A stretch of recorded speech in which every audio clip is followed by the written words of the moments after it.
ಕನ್ಯಾ ರಾಶಿ. ಕನ್ಯಾ ರಾಶಿ ಅಧಿಪತಿ ಬುಧ.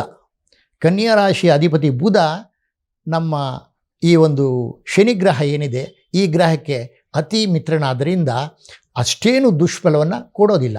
ಆದರೂ ಸಹ ಯಾರೇ ಆದರೂ ಅವರವರ ಫಲಕ್ಕೆ ಅವರವರ ಕರ್ಮಕ್ಕೆ ತಕ್ಕಾಗಿ ಫಲಗಳನ್ನು ಕೊಡಬೇಕಾಗಿರೋದ್ರಿಂದ ಕನ್ಯಾ ರಾಶಿಗೆ ಸಮಸಪ್ತಮದಲ್ಲಿ ಶನಿ ಇರೋದ್ರಿಂದ ಏನೇ ಶತ್ರು ಆದರೂ ಏನೇ ಮಿತ್ರರಾದರೂ ಸಹ ಆ ಏನು ಒಂದು ಅವರ ಕರ್ಮವನ್ನು ಅವರಿಗೆ ನೋಡಿಸ್ಬೇಕು ಅಂತ ಇರೋದ್ರಿಂದ ಆ ಕನ್ಯಾ ರಾಶಿಗೆ ಸ್ವಲ್ಪ ಮಟ್ಟಿಗೆ ವಿಭಿನ್ನ ರೀತಿಯ ಫಲಗಳನ್ನು ಕೊಡ್ತಾನೆ ಅಂತ ಹೇಳ್ಬೋದು. ಅಂದರೆ ಅವರವರು ಮಾಡತಕ್ಕಂಥ ಕ್ಷೇತ್ರ ಕುಟುಂಬದಲ್ಲಿರ್ಬೋದು, ಆರೋಗ್ಯದಲ್ಲಿರ್ಬೋದು, ವ್ಯವಹಾರದಲ್ಲಿರ್ಬೋದು ಮತ್ತು ಅವರ ಒಂದು ಯಾವುದೇ ಒಂದು ಕ್ಷೇತ್ರದಲ್ಲಿ ಅವರಿಗೆ ಸ್ವಲ್ಪ ಮಟ್ಟಿಗೆ ಅವರ ಕರ್ಮವನ್ನು ಅನುಸರಿಸಿ ನಾನು ಮತ್ತೆ ಹೇಳ್ತಾ ಇದ್ದೀನಿ, ಅವ್ರು ಏನು ಮಾಡ್ತಾರೆ, ಅವರ ಉದ್ದೇಶ ಏನಿದೆ, ಉದ್ದೇಶ ಮುಖ್ಯ, ಅಭಿಪ್ರಾಯ ಮುಖ್ಯ. ಆ ಅಭಿಪ್ರಾಯ ಮತ್ತು ಉದ್ದೇಶಗಳನ್ನು ಕರ್ಮವನ್ನು ಮಾಡ್ತಕ್ಕಂಥ ಕೆಲಸವನ್ನು ಅನುಸರಿಸಿ ಶನಿ ಮಹಾತ್ಮ ಒಳ್ಳೆಯದೋ ಕೆಟ್ಟದ್ದನ್ನು ನೋಡಿ ಫಲವನ್ನು ಕೊಡ್ತಾನೆ ಅಂತ ಕನ್ಯಾ ರಾಶಿಗೆ ಖಂಡಿತ ಹೇಳ್ಬೋದು.